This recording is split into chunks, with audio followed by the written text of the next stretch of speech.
Ora então, sejam muito bem-vindos e muito bem-vindas a mais um Bitites de Ouro. Hoje, onde? Num sítio que para mim é muito especial.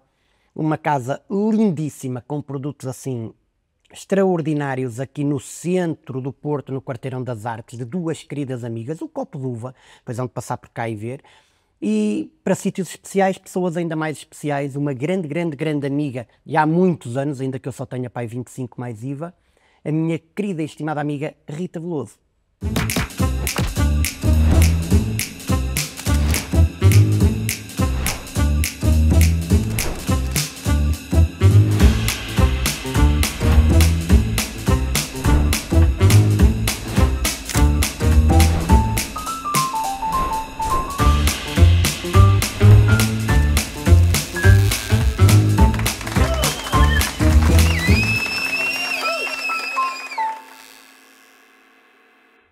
Como é que é, Ritinha? Também. Aqui toda a introdução, porque tu és muito nova e eu é que... Certo. Podre, velho e acabado. Nós estamos a fazer de amizade, foi para aí 93. Que dormimos todos lá em casa. Dormimos todos lá em casa. Pai, foi para isso, para aí 93, foi aí.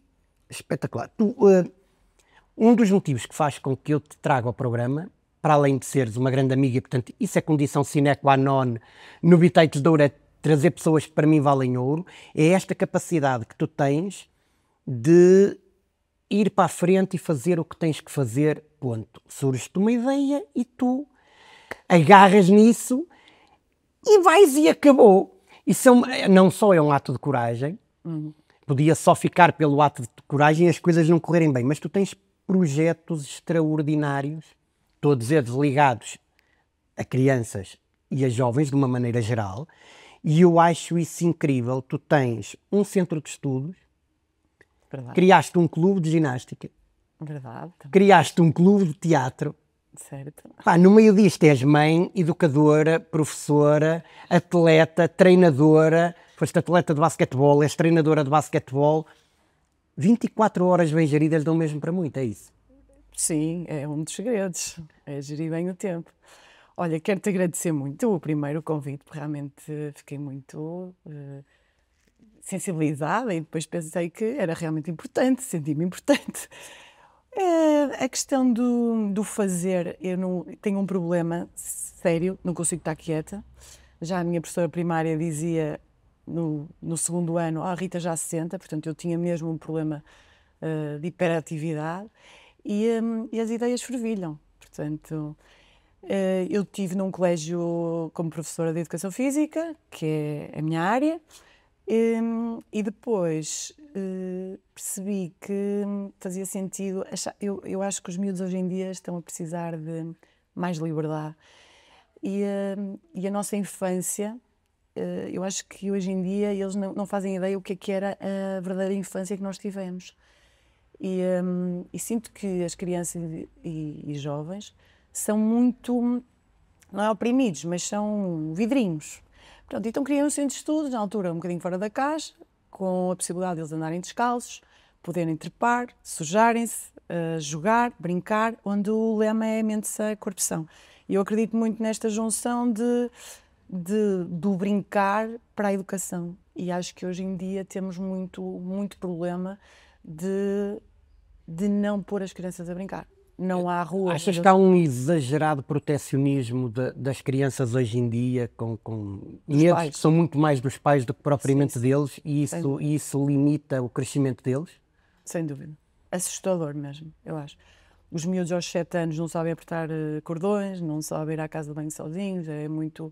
Pronto, no armazém consigo, de alguma forma... Eu tenho uma história engraçada, vou contar, que é fazer tostas mistas. No armazém, na hora do intervalo, a cena é fazer a tosta mista. Há uns anos valentes, há uma amiga que disse assim, Rita, qual é o vosso pão? Que vocês... Eu assim, pão? Assim, um pão como? Pá, que eu vou com o meu filho a qualquer lado, ele diz que as tostas mistas não são iguais às do armazém. E assim, o pão, mas o pão é tipo, samecado, é pão de forma, o mais básico. Pão normal. Não pode ser, pode. Mas a questão é que eles fazem a tosta mista. Aquela cena de ir fazer, não se queimarem, eu não deixo usar a faca, terem que... Aquilo sabe-lhes bem. E ele faz a tosta mista, sim, faz com 6 anos. E depois tem um livro onde aponta, mas ele não sabe escrever, que é um livro honesto, portanto, dá-lhes autonomia, é responsabilizá-los, é eles sentirem-se mais capazes. E é um bocadinho nessa onda, é eles saberem tirar fotocópias, eles saberem dar os recados, eles A saberem... terem autonomia para fazer, porque nós fazíamos isso, se tu pensares muito bem, eu lembro-me que tirando no primeiro ano de escolaridade, não é, aos 6 anos, o meu pai nunca me foi inscrever à escola no início do ano letivo. Ele assinava uns papéis, entregava-me, eu ia para a escola fazer isso. Eu com 5 anos ia buscar garrafões de lexívia para a minha avó à drogaria. Hoje Hoje é eras preso. inconcebível. Eras preso, sim. Mas era inconcebível. Tem uma história incrível que era, eu com 5 anos ia ao El Corte Inglês a Vigo com o meu padrinho. Ele assinava o meu pai assinava uma folha azul de 25 linhas para poder passar a fronteira. E ele, porque é que ele fazia isso? Porque a Caixa Geral de Depósitos tinha uma dependência ao lado e o meu padrinho ia lá tratar das vidas dele. Certo. E então eu tinha tipo 5, 6 anos e ele virava-se para mim e dizia: olha, tens aqui este dinheiro, quando o ponteiro estiver ali no 3, tu vens aqui ter, que eu venho-te procurar. Hoje era ativada a CPCJ, tudo. Sim. Também não acho que tem que haver uma desregulação, sim, total. Mas haver aqui este equilíbrio é importante. E é o que tu fazes no armazém, que é permitir-lhes cair, fazer isso. É mais difícil lidar com eles ou com os pais perante isso? Eu costumo dizer na brincadeira, deem-me crianças, porque os pais estão... Oh, Neves, não vais mais longe. Hoje em dia, tu vês um fulano entrar na escola de fato e pasta, é o encarregado de educação, que é o advogado. Portanto, os pais, de alguma forma, sobreprotegem os filhos, não lhes dando autonomia nem liberdade nenhuma, não é? Eles estão cada vez mais totós, como eu costumo dizer. O segredo é mesmo esse, é não fazer o que eles já são capazes de fazer. Se eles já sabem pôr a louça da máquina, é deixá-los fazer. À primeira vez vão fazer errado ou vão cometer algum erro e pôr o talher ao contrário, mas é mostrar-lhes que eles são capazes. E o segredo está a não fazer por eles o que eles já conseguem fazer. E é a tentativa e erro. Eu lembro há uns anos, com o nosso grupo de amigos, o Vasquinho foi buscar umas bananas ao Pingo Doce e a Fátima disse: olha, se ele sair dali com umas bananas na mão, tipo, eu vejo-te espelho, não é possível. E o Vasquinho lá foi, era normal, lá lhe devem ter ajudado a pôr as bananas, a pesar, e puseram o troco num saquinho, ele saiu pequenininho, e acharam um piadão, um puto de 5 anos e comprar bananas ao Pingo Doce. E assim, uou! Mas eu fui muito criticada. Quando eles eram miúdos, eu dava muita liberdade. Os miúdos andam sozinhos, vêm do treino sozinhos para cá. Sejam na Madeira, são 8 km². É dar-lhes uma liberdade controlada, é permitir-lhes agir, errar, não é? Porque de forma controlada, mas dar-lhes autonomia. Sim, e eles sentem-se super felizes, porque o já consigo é uma superação para eles e é uma competência que eles já adquiriram. Ou seja, a ansiedade, a autoestima, tudo isso é trabalhado também. Sabes que eu não tinha grande noção, eu não tinha grande noção de que estávamos a esse nível até há muito pouco tempo. Quando, num almoço em casa da minha mãe, eu digo ao meu sobrinho para ele levar uns pratos para a cozinha. E tudo em stress, porque o menino ia levar pratos para a cozinha. E de repente ele estava-se a sentir a pessoa mais importante do mundo por fazer uma coisa profundamente básica e que é ele estar a contribuir para ajudar naquele momento a levantar a mesa. Ele sentiu-se responsabilizado, sentiu-se importante, cumpriu a tarefa, ainda por cima cumpriu com sucesso. Qual era a pior coisa que podia acontecer? Pá, cair um prato e partir. Exato. Mas onde é que está o drama nisso? Não é? Nós subestimamos as crianças. Achas? Completamente. Os putos são incríveis. Claro que subestimamos. Muito.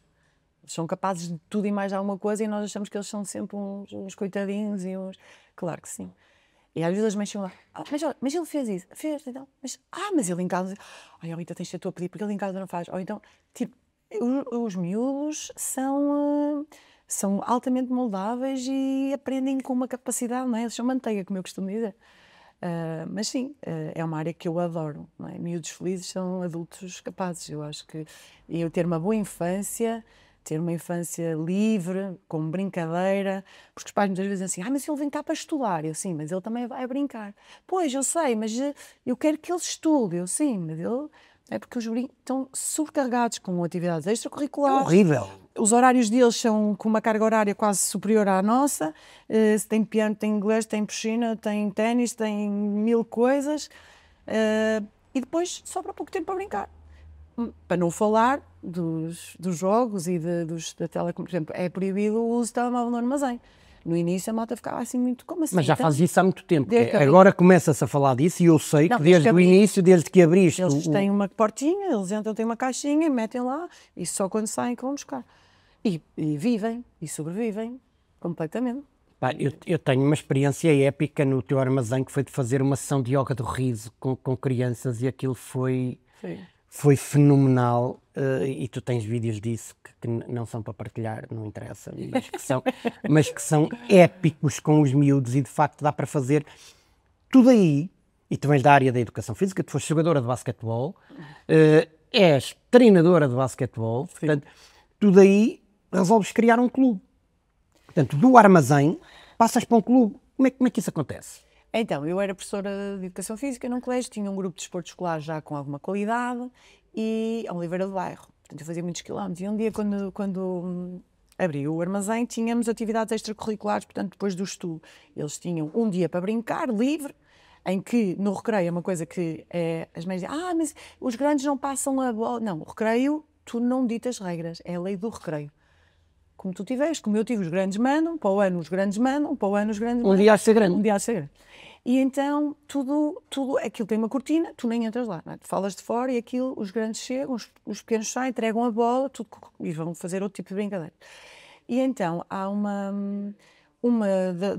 eu era professora de ginástica, de desporto escolar, e disse assim, por que não fazer ginástica na minha terra? Eu ia muitas vezes lá aos saraus, e a malta conhecia o trabalho, e abri uma aula de ginástica, livre. E apareceram-me 50 crianças. E aquilo, a determinada altura, estava a estragar ali o negócio do meu centro de estudos, não é? que era um negócio. E eu disse, isto tenho que tirar daqui, associa cabeças, não é? E eu disse, juntei um grupo de amigos, malta, vamos ter que criar uma associação, vamos fazer... E de repente aquilo, bum, explode. Quantos atletas tens lá agora? Tens noção? 238. Num concelho com 4 por 2. Sim. A Federação veio ver o que é que estava a passar em São João da Madeira, depois veio o IPDJ, tipo, o que é que está ali a acontecer? Aquilo foi um fenómeno mesmo. Porquê? Porque também ali na zona não havia. E, portanto, foi ali uma oportunidade, mas que correu muito bem. Pronto, depois foi toda uma estrutura criada, temos lá 17 treinadores. Mas isto acontece.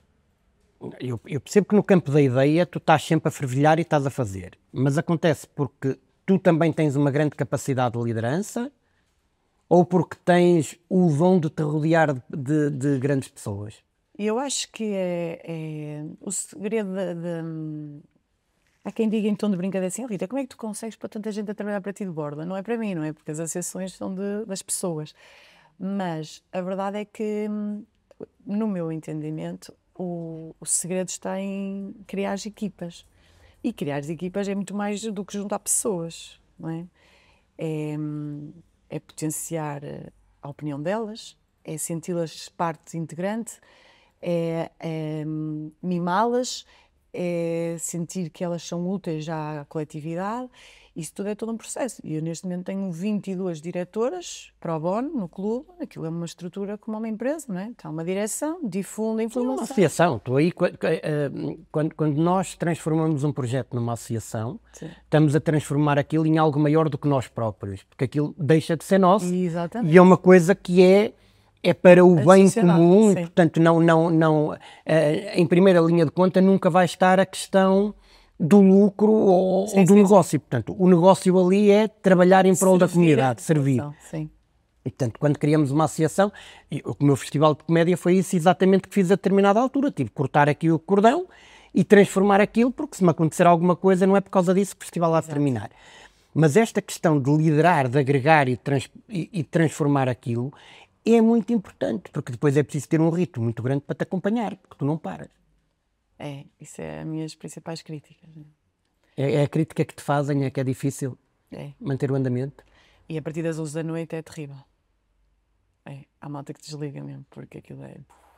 Depois tem assim, a malta tinha uma ideia, elas, não, por favor, Rita. Mas, Rita, mas isso é importante para mim perceber aqui uma coisa, que é, isso acontece porque estás sempre em processo criativo, ou acontece porque, e eu conheço a tua forma de trabalhar, tu queres exatamente levar as coisas de forma congruente, rápida e direta, e portanto és intensa também a trabalhar. Tem que acontecer. Contigo é porque assim. Tem que acontecer.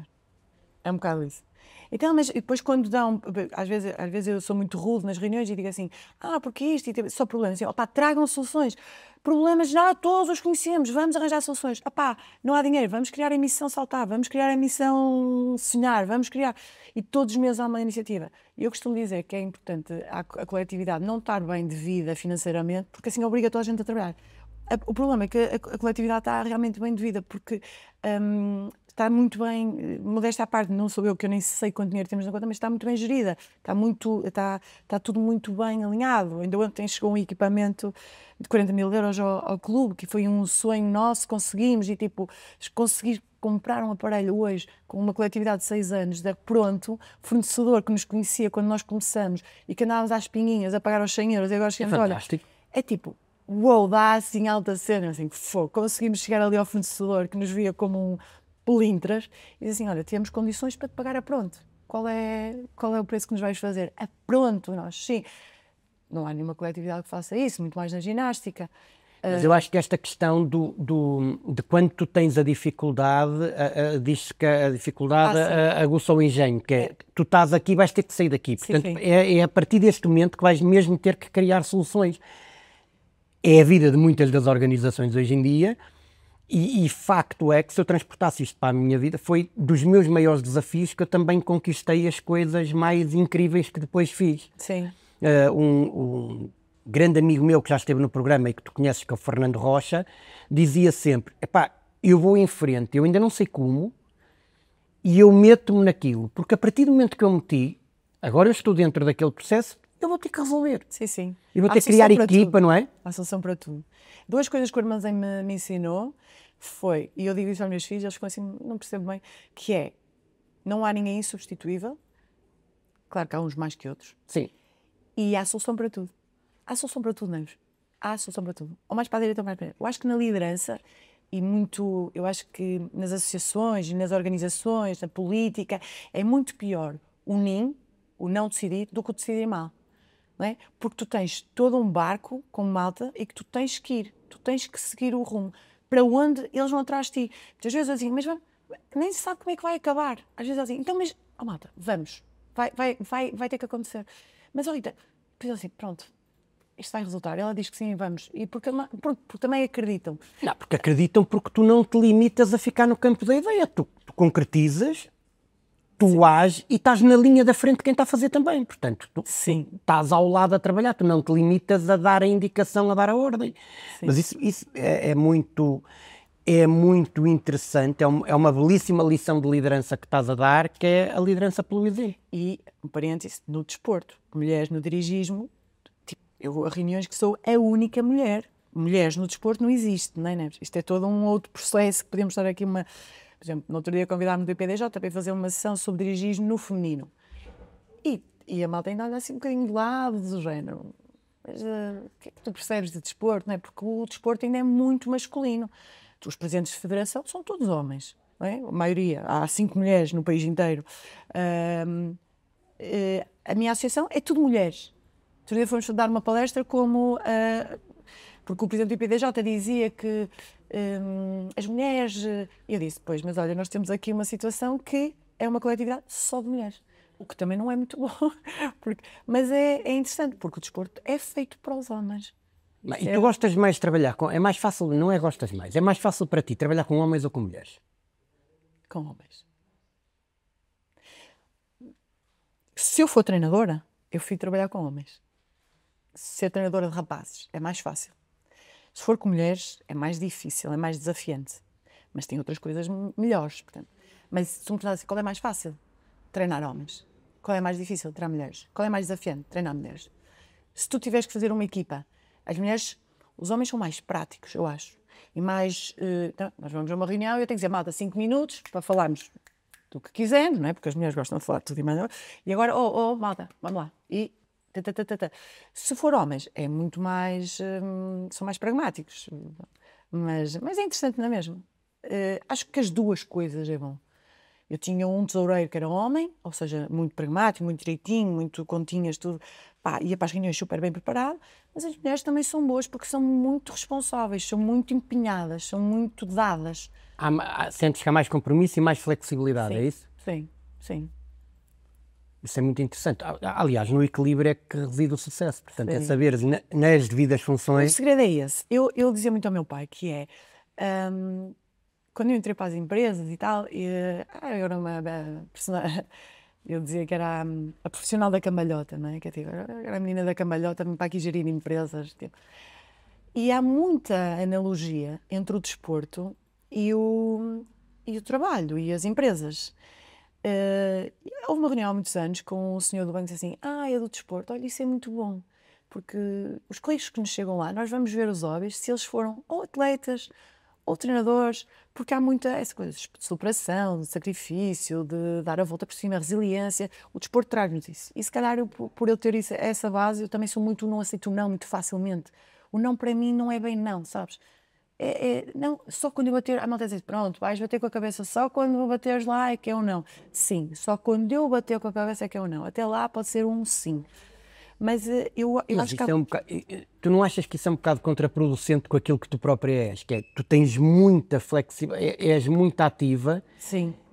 E essa inflexibilidade ao não te castra a determinada altura? Não, não acho. Ou não estou a entender a pergunta, não acho. Não? O meu desafio é chegar ali, não é? Mas tenho imensas coisas pelo caminho que aquilo a malta diz, pá, não vai dar. E eu vai. Não, mas não sei ainda como é que eu vou lá chegar, mas vai dar. E por um lado ou pelo outro nós vamos lá chegar. Não, estava a deixar aqui, porque pessoas que normalmente atingem grandes resultados têm essa linha de pensamento e de estrutura interior, que é, eu sei exatamente o que é que quero, eu sei exatamente para onde é que quero ir e eu vou. O que às vezes isso traz de menos positivo é a capacidade de termos maior flexibilidade ou para analisarmos coisas que possamos a não estar a ver porque não saímos da nossa posição perceptual. Sim, estou a perceber. Às vezes há alguém que está noutra posição perceptual e pode estar a ver alguma coisa que nós não estamos. Isso é fundamental, por isso é que nas reuniões e as trocas de ideias é fundamental. E muitas vezes eu fico assim, pois é, não pensamos nisso. Mas sim, mas acho que me adapto e sou... Quer dizer, ela diz assim, já sei, pronto, tens que levar a tua avante. Porquê é que não foste mais longe no basquete, pá? Como assim, mais longe? Eu acho que tu podias ter ido mais além na tua carreira como jogadora de que foste. É porque precisamente tinhas necessidade de fazer muito mais coisas para além disso. Para já, porque o basquete em Portugal não existe, não é? Eu não era boa jogadora, era só muito aguerrida. E eu lembro quando joguei nos Açores, no jornal, dizia Rita Veloso com H. Eu não jogava nada, né? Mas é assim, com H que já nos habituou, é aquela cena de eu não sei jogar, mas eu vou defender muito, eu vou conseguir. E voltando ao que estava a dizer, o basquete levou-me a que potenciar as minhas jogadoras, não é? Tu tens um leque de jogadoras que não são nada iguais umas às outras. Eu lembro de estar numa fase final nacional, para decidir quem era campeão nacional, e na altura o João, que era o meu marido, era jogador, e dizia assim, como é que tu foste pôr aquela jogadora a jogar? Ela não joga nada. Numa fase final, ela sabia exatamente o que é que ela tinha de fazer para não condicionar o funcionamento da equipa. E ela era ressaltadora, ela foi exatamente... Portanto, ter uma equipa e saber exatamente potenciar o que cada um deles tem é meio caminho andar para ter sucesso. Portanto, eu tenho uma diretora que é muito organizada, tenho uma que é muito perspicaz a ver à frente, tenho outra que é muito boa nas contas, tenho outra que é boa nos trabalhos, nas coisas de mãos. Portanto, potenciar o que de valor tem os teus companheiros, os teus colaboradores nas empresas, ou que seja, e fazer daquelas potencialidades o bem comum é incrível. E elas sentem assim, pá, tu és boa nisto, tu vais fazer... E elas assim, bora. No jogo, eu tive um jogo este fim de semana, perder por 15, fomos ao prolongamento, ganhamos, aquilo foi as miúdas todas contentes, assim, eu acredito em ti, tu vais fazer aquilo que tu sabes, e tu vais fazer aquilo... E elas, caramba, e pá, e aquilo demos a volta ao jogo, só com... Muito, isso é super interessante, é saber como é que aquela lida, eu sei que aquela posso gritar, mas a determinada altura não tem a ver com as tarefas nem com as funções, não. Tem a ver com a pessoa. Sim. E com a capacidade que tu tens de pôr aquela pessoa Sim. a trabalhar bem ou não, e portanto, por isso é que é um belíssimo exercício de liderança.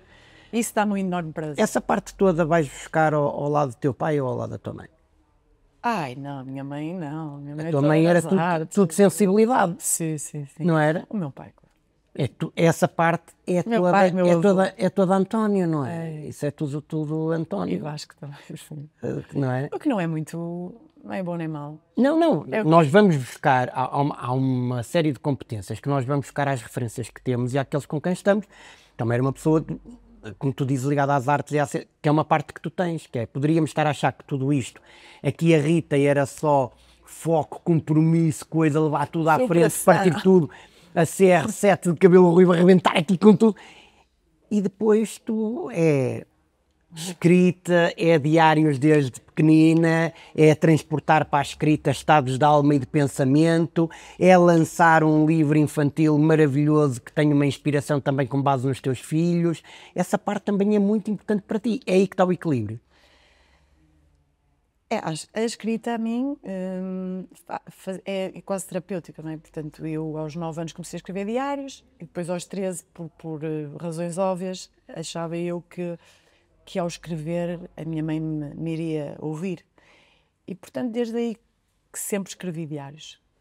A contar as banalidades, a pedir ajuda.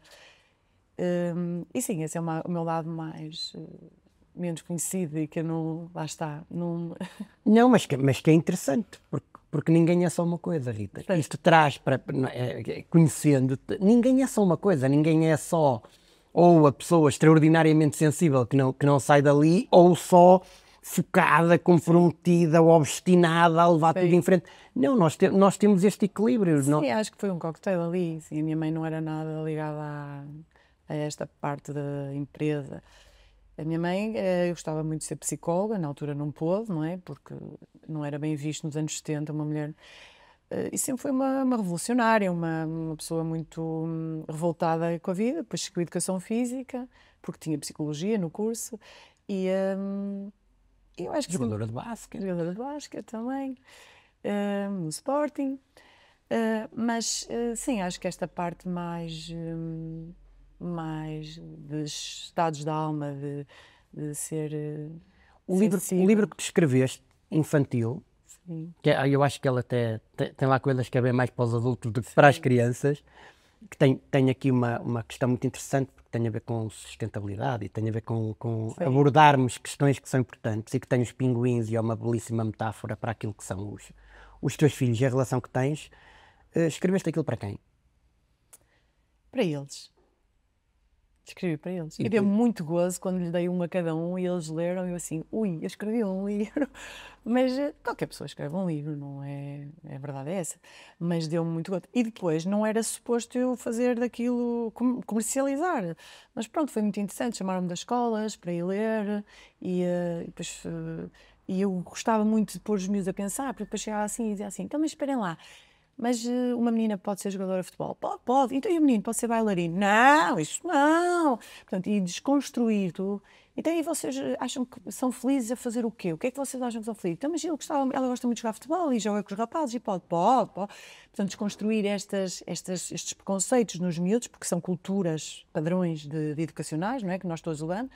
É mesmo muito interessante e gosto muito de ir às escolas para isso. Não é tanto para ler o livro, mas é para chocar mesmo. E algumas professoras também. Não, isto faz bem. Por isso é que eu te disse que eu tive o privilégio de apresentar o teu... Foi um dos momentos mais felizes da minha o vida. teu livro e, Sim. portanto, eu achava isso, a determinada altura, aquilo estava a fazer muito mais sentido para mim enquanto adulto Sim. do que propriamente pegar no livro para que o meu filho tivesse a experiência, percebes? Sim. Acho que sendo um livro infantil, ele tem ali uma mensagem muito mais poderosa para os adultos, porque nós precisamos mais Sim, eu sinto muitas vezes. desta aceitação do que eles, não achas? Sim, os miúdos são manteiga, é o que eu digo, é dar-lhes e eles vão lá, só que há muitos padrões já incorporados, não é? E muito do que eles ouvem, depois reproduzem, não é? Olha, menina, olha, isso depois reproduzem. E às vezes eu sinto que estou nas escolas e estou a dar, tipo, chega para lá às professoras, às vezes sinto isso. Mas é interessante. Mas nesse dia, os meus amigos, né, porque eu olhava e assim, fogo, estou aqui todos os meus amigos que eu queria que tivessem cá, foi espetacular. E depois o meu irmão veio também, apanhou o violão à surpresa, de surpresa. Mas depois estavam os miúdos da ginástica, estavam os miúdos do teatro, estavam os miúdos do armazém, todos criaram ali um pequeno uma pequena atuação com a Rita, que a Rita fez espetacular, e o Ricardo, e fizeram ali, e eu assim, uou, toda a alma cheia. Eu podia morrer ali, que eu estava super feliz. E depois o meu pai também estava lá, estava mesmo feliz. Foi mesmo, se eu soubesse que escrever um livro, ia dar aquela felicidade toda. Já tinha escrito antes. Sim, foi mesmo espetacular. Uma coisa muito gira é depois, nós às vezes corremos no risco, algumas pessoas, e com alguma frequência, de andarmos a catequizar uma série de mensagens e nem sempre as praticarmos.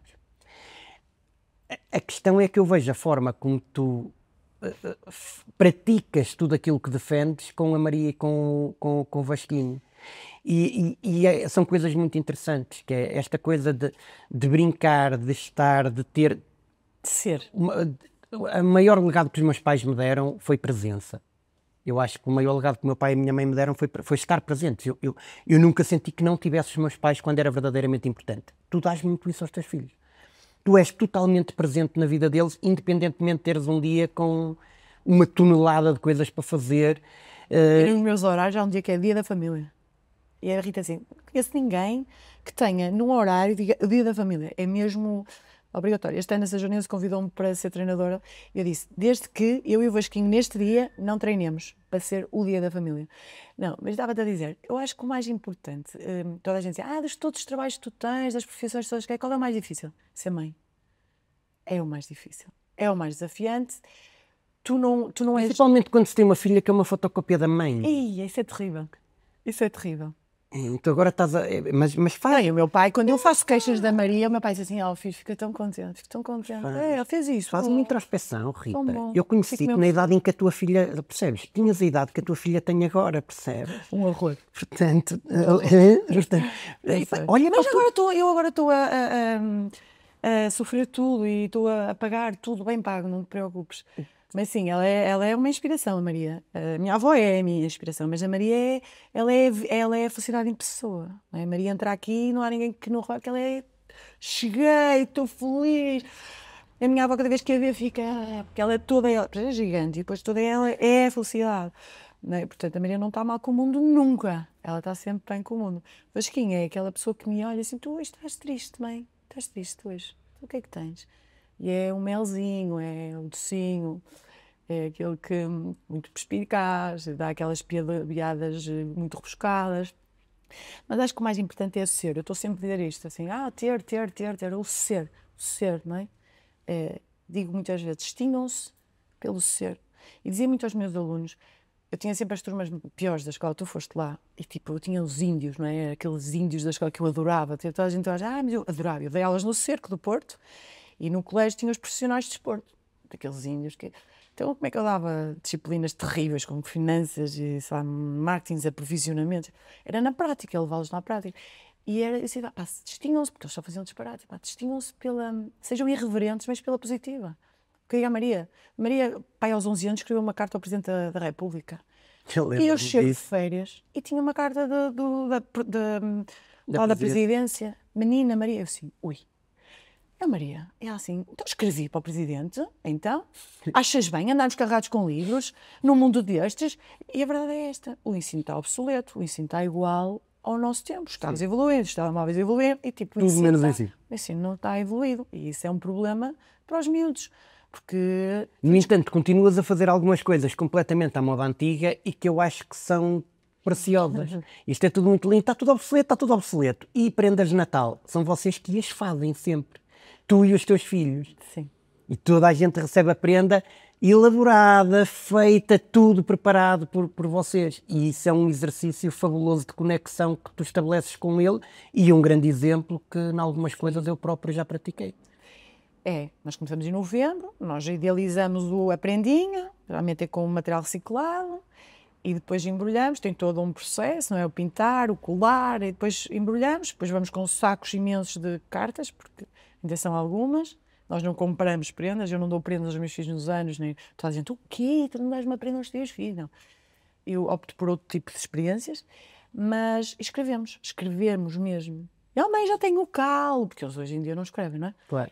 E então escrevemos os postais, fazemos-los e vamos ao correio, vamos ao selo e depois recebemos recebemos o postal e eles, escreveram-nos aquela coisa do, isto existe.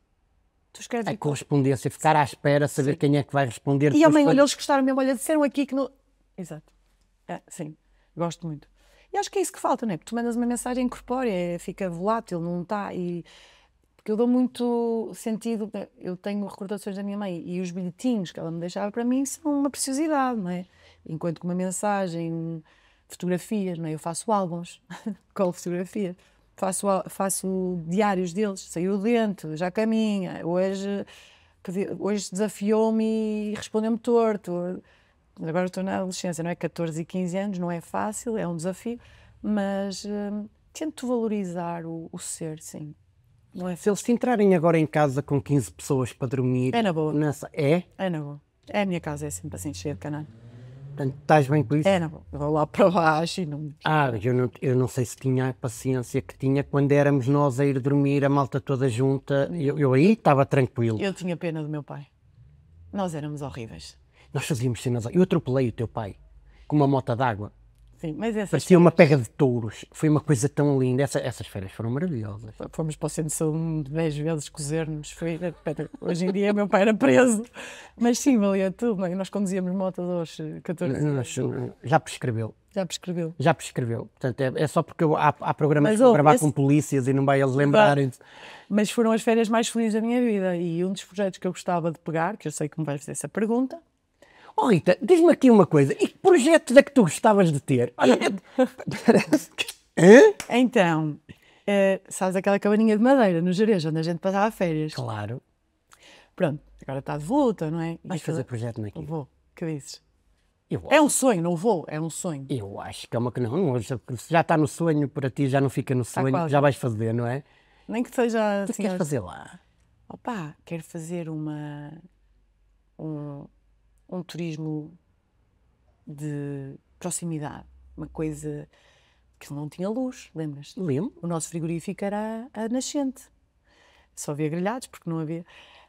Eu quero dar às pessoas essa questão que nós tivemos, o brincar com a bosta, o escondermos, o brincar, o sentir, o ver as suas estrelas, o ver o tipo de árvores, as cascatas, o barulho, os grilos. Os tesourinhos, que era aquela coisa das moscas, lembras? Que nós abríamos para ver se tinha... Os meus filhos ainda hoje falam nisso. Sim, eu acho que falta muito a terra, sabe? Eu acho que falta muito às pessoas o apagão de ontem. Fez refletir, né? Tipo... Nós estamos a gravar isto, nós já somos nós somos convidados que sobreviveram ao apagão. Aliás, sobrevivemos de tal maneira que quando éramos para ter gravado isto... A luz foi abaixo. A luz foi abaixo e, portanto, nós adiamos a nossa gravação. Por causa disto, ficam a saber desde já. E é mesmo isso, dá que pensar, não é? Tipo, como é que a gente vivia? Eu digo aos meus filhos que a gente não tínhamos luz, andávamos de velas, mas eles ontem panicaram porque tiveram sem telemóvel. E tínhamos um motorzito por causa da água, que era para ter a água lá com o gerador, que era a única coisa que tínhamos, com uma mangueira sempre, que não sei o quê. Ligávamos sempre. Nós tomávamos banho de água fria cá fora, todos nus, não é? Mas são outros 500. E dormíamos em tendas, mas sim, eu gostava muito de pegar nesse projeto. E isso é uma ideia muito gira. Depois vais lá. Acho, claro. Eu, por acaso, voltei lá com o teu irmão uns anos depois, em 99, 2000... Isso nunca era boa cena. Ainda fui com o teu irmão e com o Ricardo, ainda fomos uma vez para o Jerez, para lá, e não era boa cena. Não era boa cena. Mas são projetos...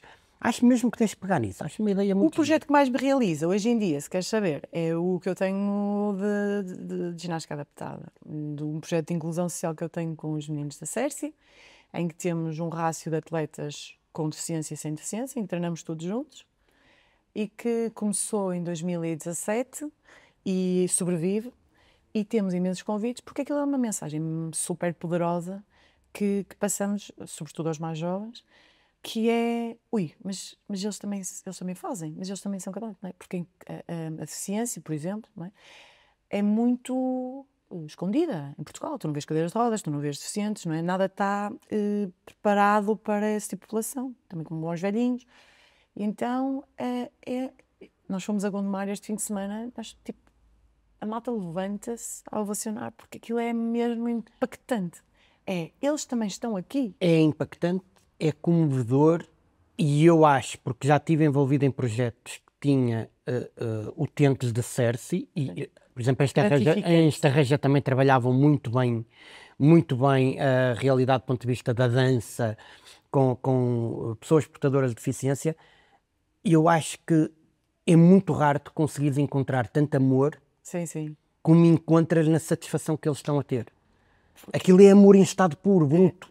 Aquilo é do que pode haver de... E eu costumo dizer que é muito mais, ou seja, faz melhor aos ditos normais do que aos outros. No início eu tenho lista de espera para essa classe. E temos que ter rácio de 20-20, ou seja, 20 com 20 sem deficiência. E aquilo é tão enriquecedor para os que não têm deficiência, tu não fazes ideia. Porque eles estranham, não é? Porque tipo, o que é isso? Como é que vou lidar? E depois já estão, anda e sobe e faz. Aquilo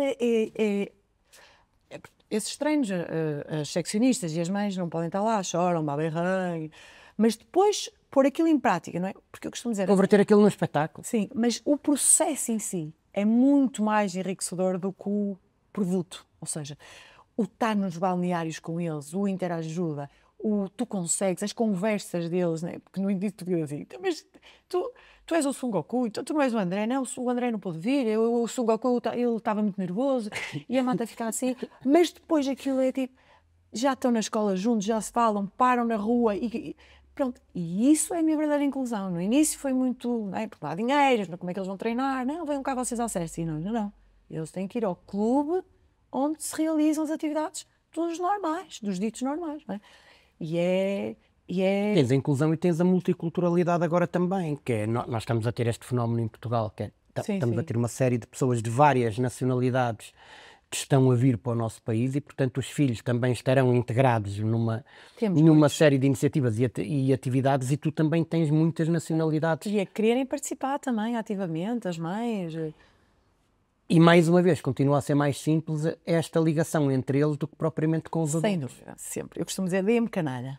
Não é? Eu costumo dizer, dê-me canalha. Crianças, os adultos são mais complicados, é só isso. E esta geração mais complicada. Vais continuar a querer trabalhar com as crianças sempre? Sim, eu trabalho com crianças, trabalho com os pais. Porque depois os miúdos ensinam os pais. E isso é espetacular. Percebes? Ou seja, tu estás a querer salvar os adultos...